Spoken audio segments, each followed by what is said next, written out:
عرب کے اندر ایک شاعر گزرا ہے کعب بن اشرف، وہ ہمیشہ آپ صلی اللہ علیہ وآلہ وسلم کی ذات اقدس پر ہجوم اختیار کرتا تھا، وہ پروپیگنڈا کرتا تھا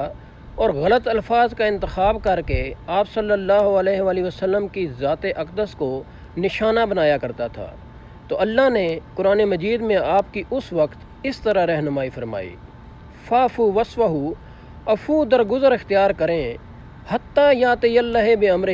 اس وقت تک کہ ان پر ہمارا حکم نازل ہو جائے، ان اللہ علی کل شیء قدیر، بے شک اللہ ہر چیز پر قادر ہے۔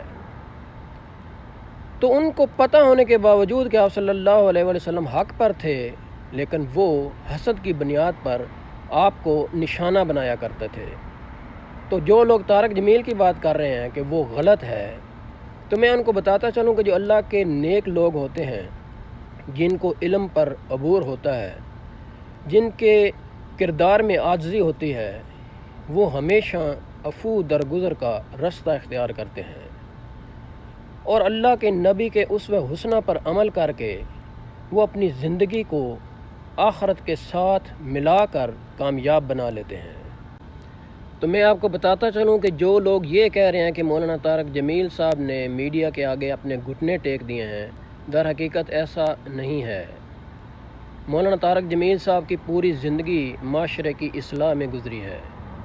انہوں نے کوشش کی ہے کہ معاشرے کے اندر محبت اپنی جگہ بنا جائے، تو انہوں نے بھی اس معاملے کو بالکل اسی طرح نپٹایا ہے جس طرح اللہ کا حکم تھا۔ انہوں نے آپ صلی اللہ علیہ وآلہ وسلم کی اسوہ حسنہ پر عمل کرتے ہوئے عفو اور درگزر کا رستہ اختیار کیا ہے اور اپنا معاملہ اللہ کے سپرد کر دیا ہے۔ اور یہی ایک بہترین عالم دین اور ایک بہترین انسان کی فطرت کا تقاضا ہے کہ وہ اپنے معاملات اللہ کے سپرد کیا کرے۔ اور اگر آپ اور میں بھی یہاں اپنے گریبانوں میں جھانکیں اور تھوڑی دیر کے لیے چپ کر کے اپنا تجزیہ کریں، اپنے انالیسس کریں، تو ہمیں پتہ چلے گا کہ جو بات مولانا طارق جمیل صاحب نے اپنے خطاب میں کہی تھی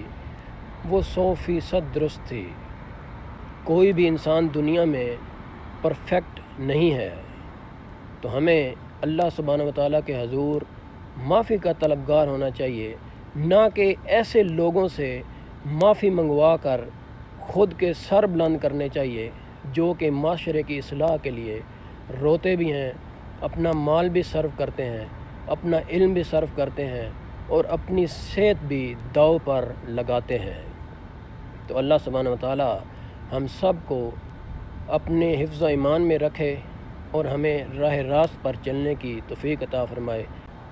اور ہمیں حق اور باطل کے درمیان فرق کرنے کی توفیق عطا فرمائے، اور ہمیں ان جھوٹوں، پروپیگنڈا کرنے والوں اور مفاد پرستوں کے شر سے محفوظ رکھے۔ تو میری آپ سب سے التجا ہے کہ آپ ان مفاد پرستوں کی زد سے دور رہیں اور ان کی باتوں میں نہ آیا کریں، خود تجزیہ کیا کریں کہ کون کیا ہے اور کس جگہ پر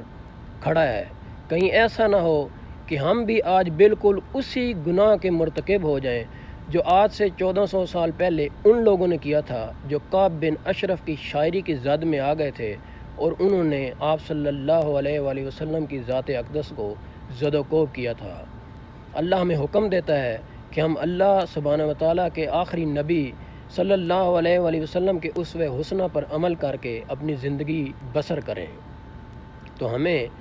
جب بھی کسی تضاد کا سامنا ہو تو ہمیں اسی کو پیرامیٹر بنانا چاہیے اور یہ دیکھنا چاہیے کہ کون حق پر ہے اور کون باطل ہے۔ تو ہمیں مولانا صاحب کی ان باتوں کو پرسنل ہرگز نہیں لینا چاہیے۔ ہمیں یہ دیکھنا چاہیے کہ اجتماعی طور پر اس کا ملک اور معاشرے کو کیا فائدہ ہے،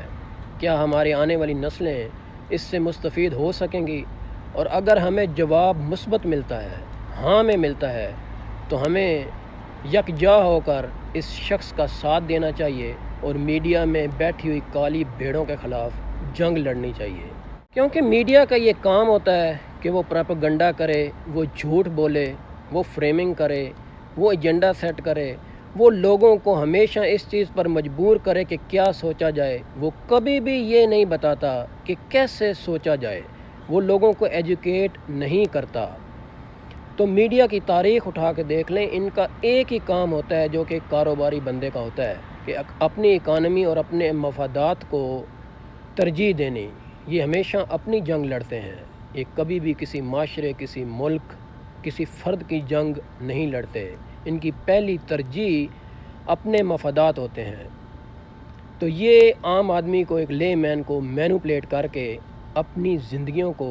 ایلیٹ کلاس کے اندر داخل کر لیتے ہیں، جبکہ ہم اسی جھگڑے میں ساری زندگی گزار دیتے ہیں کہ کون صحیح ہے کون غلط ہے۔ تو میری آپ سے التماس ہے کہ بیہائنڈ دا ورڈز دیکھا کریں، الفاظ کے پیچھے چھپے ہوئے مقاصد کا تجزیہ کیا کریں، تو اس طرح آپ کو بہت ساری چیزیں سیکھنے کو ملیں گی۔ اور اگر میڈیا کا تقابل مولانا طارق جمیل صاحب کی زندگی کے ساتھ کیا جائے تو آپ کو اس بات کا اندازہ ہوگا کہ انہوں نے اپنی پوری زندگی، اپنا پورا حاصل کیا گیا علم ہمارے معاشرے اور ہمارے ملک کی بھلائی پر صرف کیا۔ انہوں نے اپنی توانائیاں ہمیشہ اپنے ملک کے باسیوں کی زندگیوں میں بہتری لانے کے لیے صرف کی، اور ان کا ایک ہی پیغام رہا کہ ہم اللہ اور اس کے رسول صلی اللہ علیہ وآلہ وسلم کی مرضی کے مطابق زندگیاں بسر کریں اور فرقہ واریت سے بچ کر اس ملک کو اوپر لے جائیں۔ تو جب کوئی ملک، کوئی ریاست اوپر جاتی ہے تو اس کے ساتھ فرد بھی اوپر جاتا ہے۔ تو میری آپ سب سے التجا ہے